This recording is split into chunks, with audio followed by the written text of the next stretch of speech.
विरोध किया था? लाला लाजपत राय कांग्रेसी ने।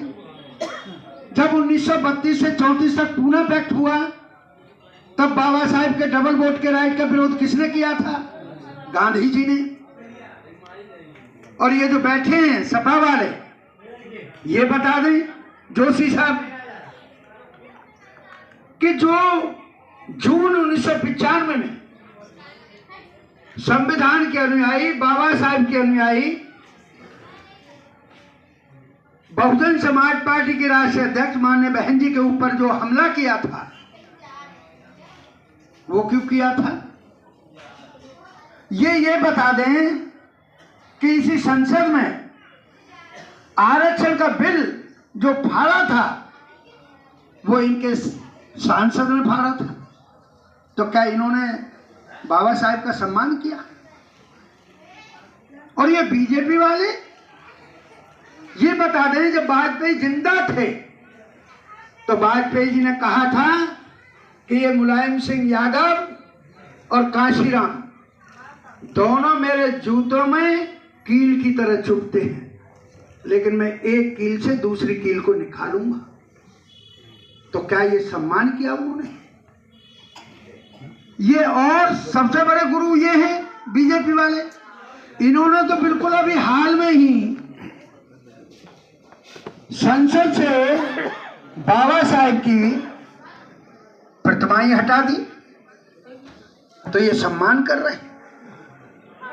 लेकिन साथियों वो अपमान करेंगे। और मैंने कहा माननीय बहन जी ने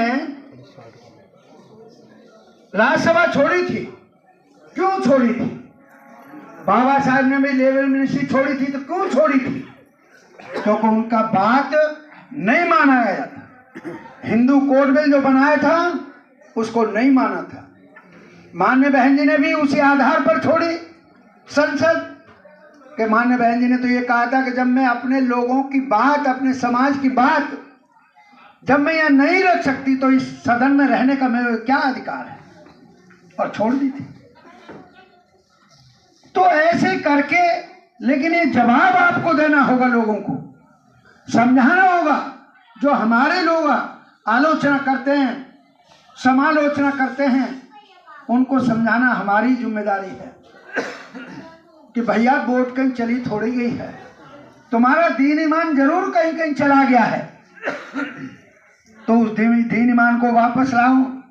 और मैंने कहा आज, मैं कहा अच्छी बात और सच्ची बात के स्प्रेड रेट, समाज में जाने की गति थोड़ी कम होती है और झूठी बात की गति तेज होती है।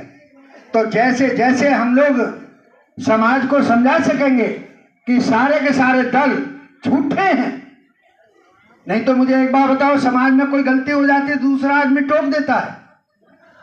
तो अगर अमित शाह से गलती हो गई तो आरएसएस वाले लोग कहाँ थे? जनसंघ वाले लोग कहाँ थे? प्रजा सोशलिस्ट वाले लोग कहाँ थे? जनता पार्टी वाले लोग कहाँ थे? भारतीय जनता पार्टी वाले लोग कहाँ थे? इसलिए साथियों, माननीय बहन जी के 69वें जन्मदिन पर और इधर लाला जी के शादी की वर्षगांठ पर हम यहाँ से संकल्प लेकर के जाएं कि लाला आपको तो तोहफा देंगे, आपको जिता करके,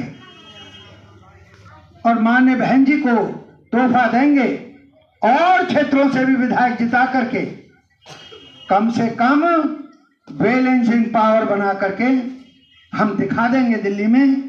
तो हमारे बगैर फिर किसी की सरकार नहीं बन पाएगी। और जैसे उत्तर प्रदेश में नहीं बनी हमारे बगैर और हमारी शर्तों पर बनी, हम चीफ मिनिस्टर उनको पसंद आए, हमारे मंत्री पसंद आए, हमारी नीतियां पसंद आई, जब नहीं आई तो ठीक है भैया, रिश्ता खत्म। जैसे, लेकिन चालाक हमको भी होना चाहिए। 1997 की तरह 6 महीने की सरकार का वास्ता हुआ था, हमने अपने 6 महीने पूरे किए। और जब उनका नंबर आया, भैया ऐसा सौदा नहीं करते, तुम अपने घर और हम अपने घर, दोबारा चुनाव लड़ेंगे तब बताएंगे। तो आइएगा साथियों, आज हम लोग संकल्प लेकर के जाएं, पूरा मन बना करके जाएं कि चाहे कोई कितना ही हमें लोभ लालच दे, कोई भी चीज दे, हम उसे नकार दें और उसे नकार करके वोट हम, जो मेरी भी जर्सी पर है हाथी का निशान, भैया अब शुरू हो गया ना प्रचार प्रसार, तो मैं कर रहा हूं तुम्हारे से। यहाँ से पहले भले ही यहाँ कोई इलेक्शन कमीशन का आदमी हो, उससे पहले तो मैं चैनल पे बैठ गया इसे पहन करके, तो चैनल वाले से हिसाब किताब लेते रहेंगे कि बसपा का प्रोग्राम तुमने करवाया था। तो ऐसे करके हम लोग केवल मात्र पूरी मानसिकता के साथ चौकन्ने रह करके हाथी वाले खाने का बटन दबाएंगे और अविनाश गुप्ता जी को जिता करके भेजेंगे। और एक बात का और ख्याल रखेंगे, हम लोग 5 साल वोट बनाते हैं, वोट तैयार करते हैं, और जब मेरी वोट जा रही होती है बूथ पर, तो कभी कभी इस तरह के हादसे होते हैं। मैं हादसा बोल रहा हूं कि मान लीजिए मेरी ताई जा रही है, जिसको मैंने 5 साल पकाया, मनाया, समझाया कि हाथी वाले खाने का बटन दबाना है, रास्ते में उसे दूसरी पार्टी का मिल गया। बोला ताई कहाँ जा रही है? ताई बोली भैया वोट डालने जा रही हूं। मेरी भाषा समझ रहे हैं आप लोग? ताई बोली भैया वोट डालने जा रहे हूं। अच्छा तो ताई बता किसको दे के आएगी वोट? ताई बोले भैया ना, वोट तो वोट में पड़ती है, मैं तुझे क्यों बताऊं? तो वो कहता है ताई देख मैं और तू तो पड़ोसी है ना, क्या छिपाव की बात कर रही है, बताना तेरी वोट है, तू किसी को डाल। तो ताई कह बैठी कि भैया वो रात हाथी वाले आए थे, उन्होंने कहा हाथी वाले खाने का बटन दबाना, तो मैं तो हाथी वाले खाने का बटन दबाऊंगी, बहुजन समाज पार्टी को वोट दूंगी। वो कहता है वो वोट चोर है, वोटों का ठग है। वो कहता है अरे ताई कोई वो हाथी वाले जीतेंगे? वोट खराब कर रही है, चल इधर वोट डाल। और मेरा बेटा मेरे हाथी वाले खाने की वोट हाथ वाले खाने पर ले गया। तो यदि आप लोग मान सम्मान और स्वाभिमान की जिंदगी चाहते हो तो वोट की सुरक्षा भी करनी पड़ेगी। वोट किसी के बहकाने में ना आ जाए, चाहे तुम्हें कितनी ताकत लगानी पड़े, हम आप लोगों के साथ हैं हर तरीके से।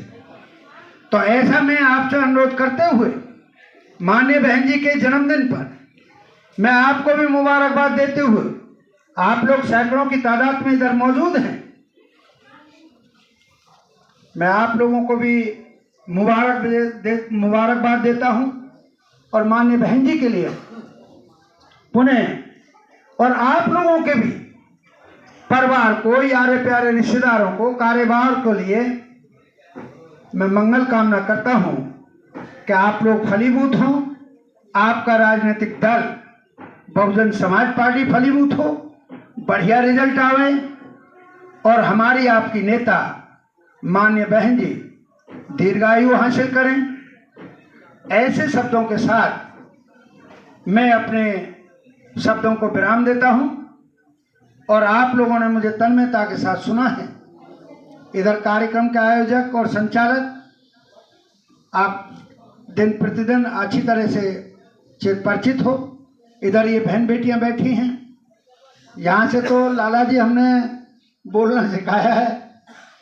तो ऐसे अनुरोध करते हुए कि आप मेरी बात का जरूर यकीन करेंगे और उस पर खरा उतरने का प्रयास करेंगे, बसपा का एमएलए बना करके देंगे, अपनी जीत हासिल करेंगे। आपने मेरी बात को तन्मयता के साथ सुना है।